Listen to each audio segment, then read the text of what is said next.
Okay. Luke, I saw you take a bit of a moment at the top of the ramp before you even went down there. What was going through your mind before you made that walk? God, I am grateful. I was trying to look for my mum in there. Yeah, man, it's been a...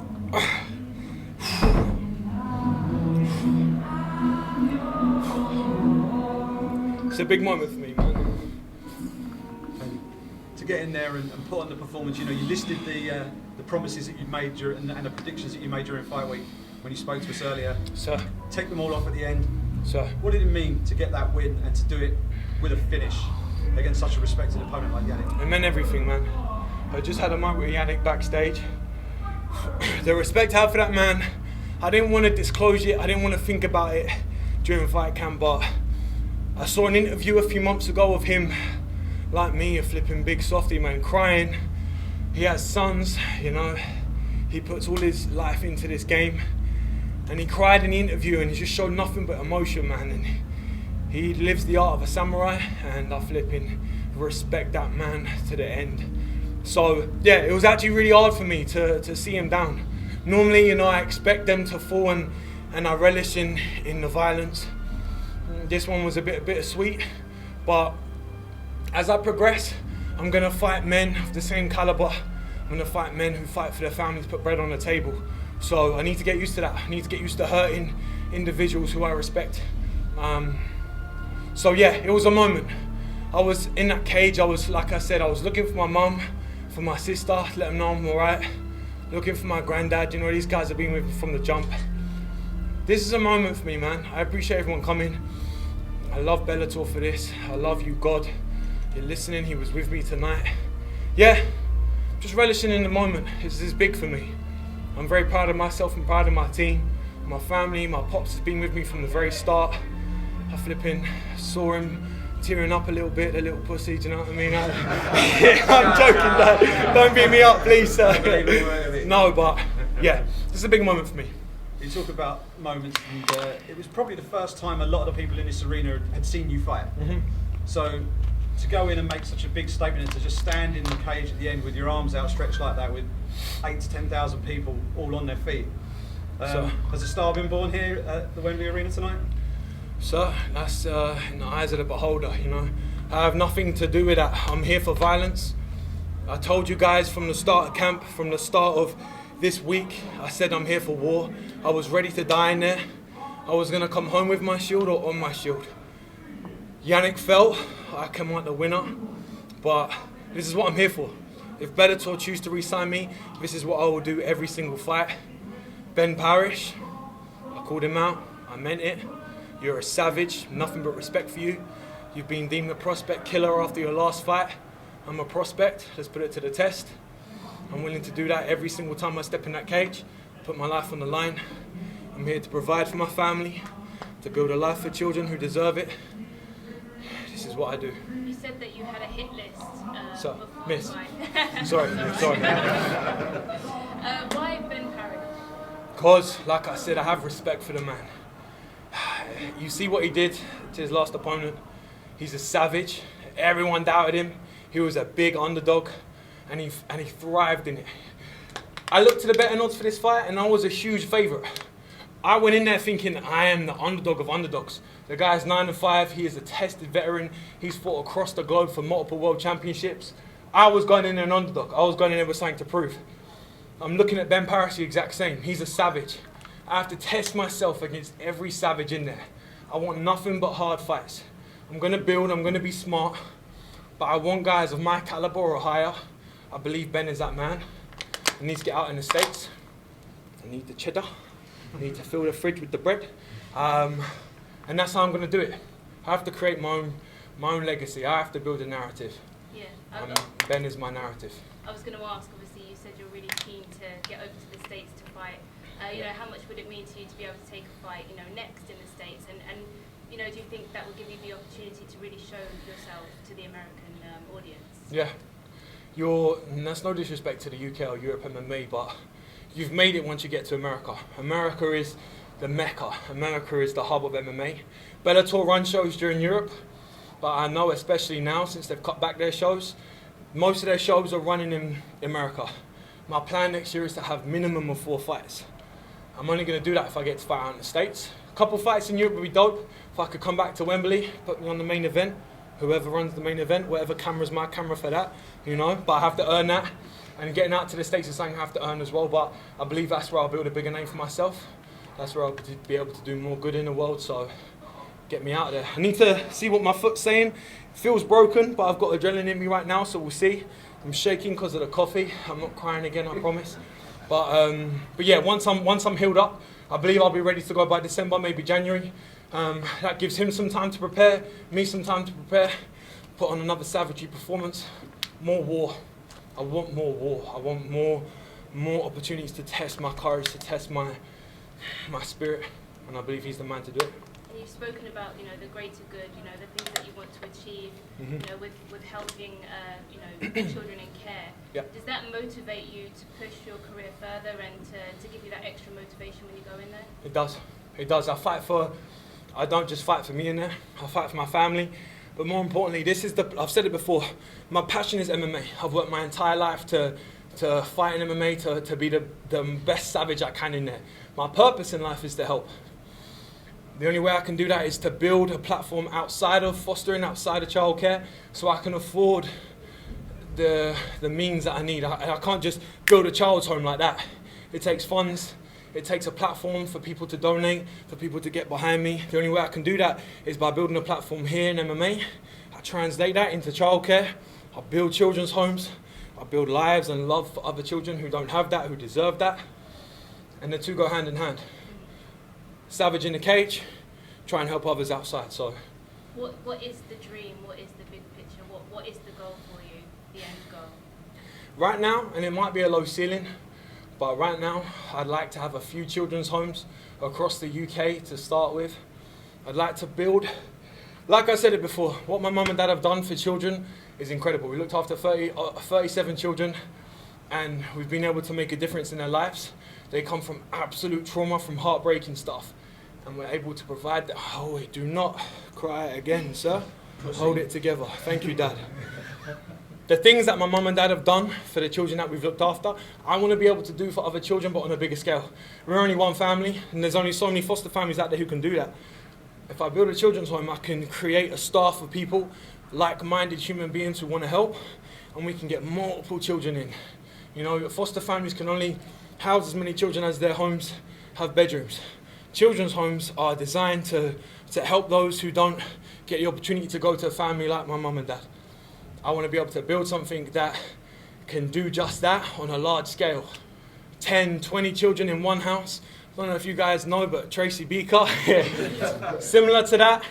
But I want to bring an ethos that martial arts has taught me, you know, to respect elders, to flipping thrive and strive to help other human beings, and to carry that martial arts through your ethos as you grow.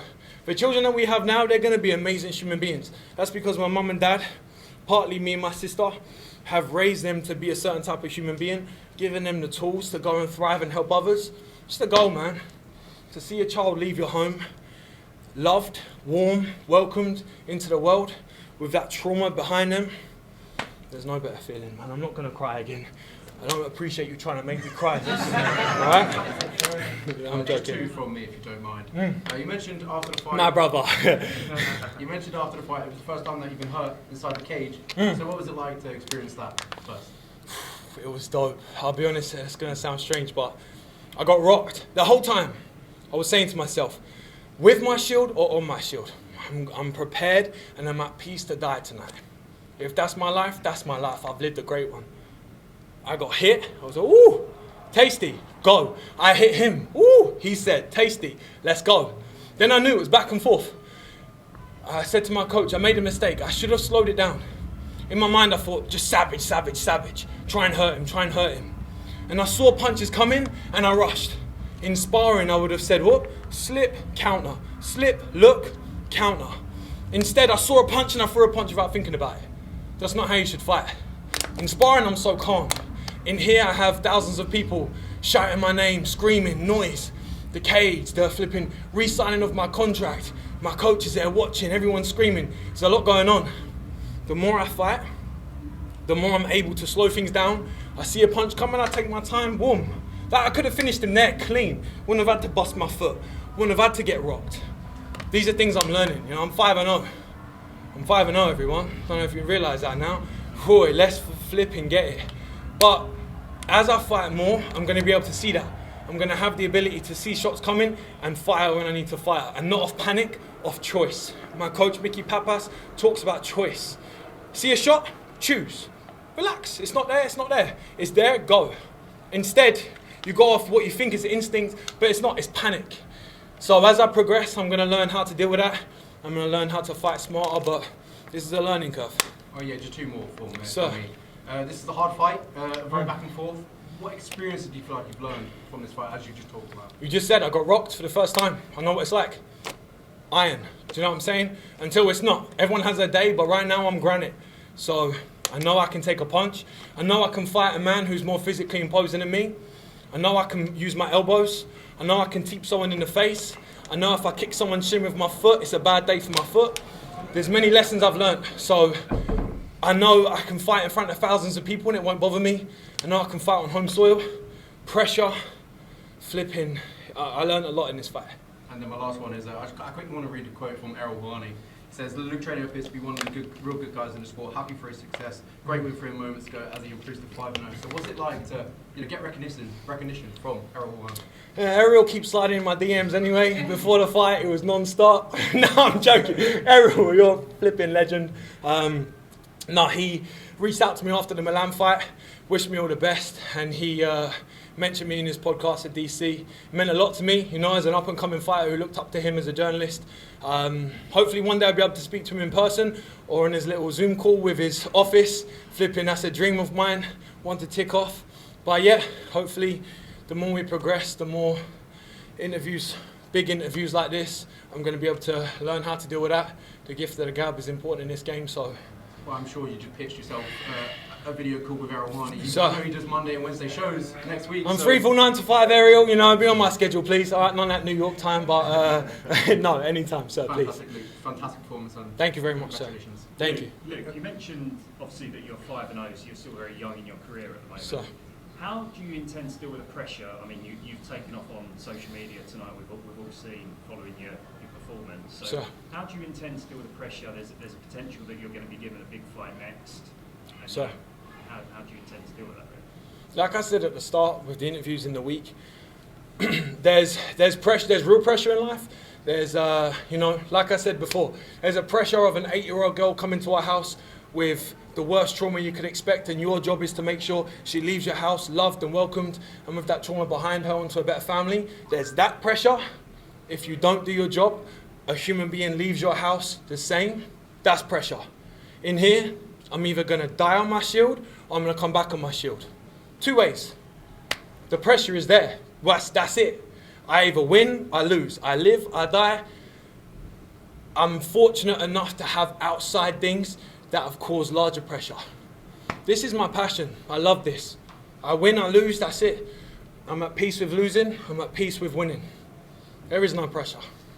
Can someone please get me a bottle of water, Pops? There you go. Thank you. My lips are so dry. Thank you, sir. Sorry. Luke, a couple of questions from me. Sir, my man. It's looking proper. I appreciate you lying, sir. It's patchy. 16 I was growing this, guys. All right, give me a break. If I could take your mind back to the fight, the jab was working a treat. You looked completely in control. You're taking him down, sacked his gas tank, and then it looks like you're going to take him out towards the end of round 1. Talk us back to going back to your stall. What was going through your mind, knowing that you might have been this close to the finish? How do you rein it back in and get your zen back for round 2? It was weird. I think I'd caught the leg and ran in with the leg.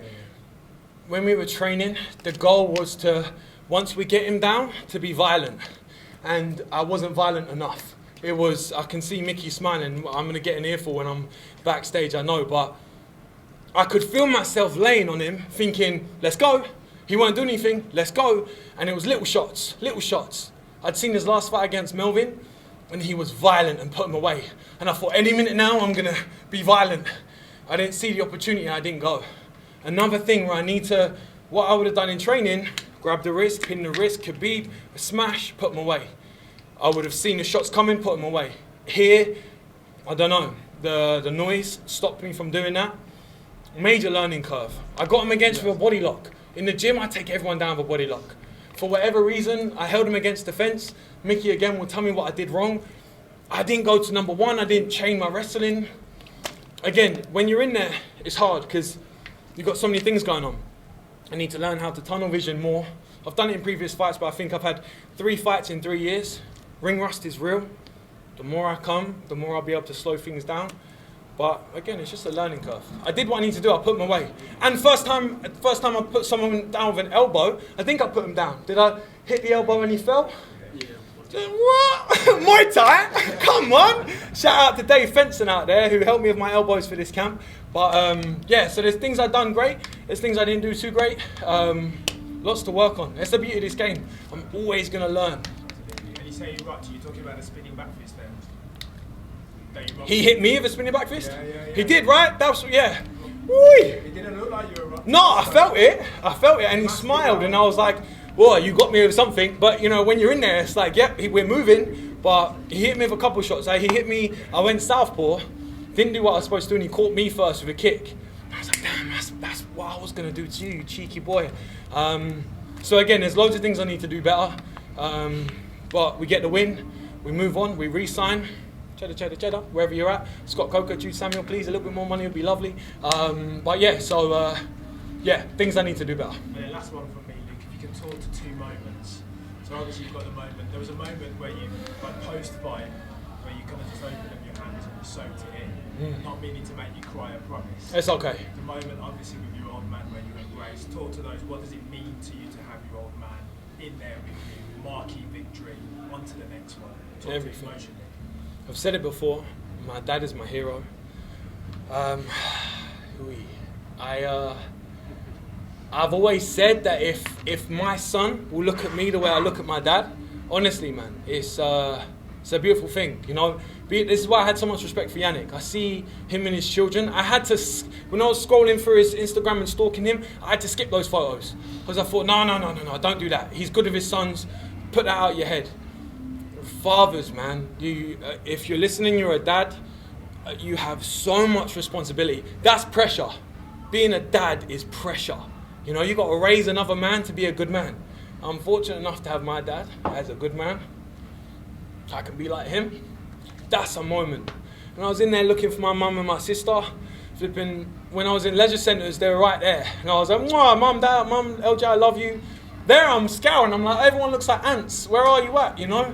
I must have looked like a weirdo trying to find flipping, I don't know who, but in the midst of it all, I saw them in the crowd. Those were the moments, man. And then I thank God, got down on my knees and flipping prayed again. But yeah, those moments mean the world to me, man. You know? Us, brother. Us. And then just the last one from me. Wait, we go again. The person you called out, Ben Parrish, responded on his Instagram. He said, under 30 seconds and making mistakes like that. What's your response? Listen, I'm not a trash talker, man. You're a savage, brother. Let's go. Let's go, man. I have nothing but respect for you, bro. Let's, like I said, he's a savage. He's a savage. He wants to smoke? Let's get some smoke, man.